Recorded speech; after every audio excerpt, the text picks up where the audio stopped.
President Donald Trump has signed the NASA Transition Authorization Act of 2017, which sets a $19.5 billion budget for the agency for fiscal year 2017. The bill, S.442, is the first NASA authorization bill to reach a U.S. president's desk since 2010. Trump signed the bill into law today, March 21, during a televised ceremony in the Oval Office.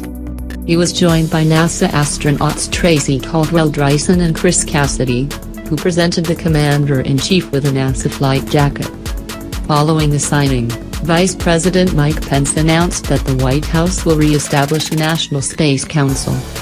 The first iteration of a Presidential Space Council was formed in 1958 under Dwight D. Eisenhower, and was dissolved in 1973. A new council was formed in 1989 under President George H.W. Bush, only to be dissolved again in 1993. The council has served to advise the president on space issues, but its value has been debated by spaceflight policy experts. Pence will chair the council, and he said that its members will include representatives from both NASA and the private sector. With this legislation, we support NASA's scientists, engineers, astronauts and their pursuit of discoveries, Trump said during the signing event. This bill will make sure that NASA's most important and effective programs are sustained. It orders NASA to continue transitioning activities to the commercial sector where we have seen great progress. It continues support for the Commercial Crew Program, which will carry American astronauts into space from American soil once again. It's been a long time.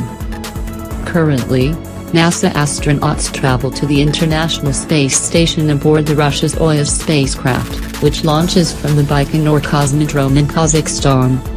Also attending the signing were Senators Marco Rubio and Bill Nelson, both of Florida, home to NASA's Kennedy Space Center, Senator Ted Cruz of Texas, home to NASA's Johnson Space Flight Center in Houston, and Representative Lamar Smith, also of Texas, chairman of the House Committee on Science, Space, and Technology. The legislation accomplishes a long-discussed goal of providing lifetime health care coverage for retired astronauts.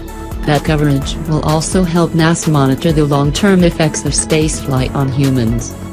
NASA's new heavy lift rocket, called the Space Launch System, SLS, and the Orion human spaceflight capsule both received sustained support in the new legislation.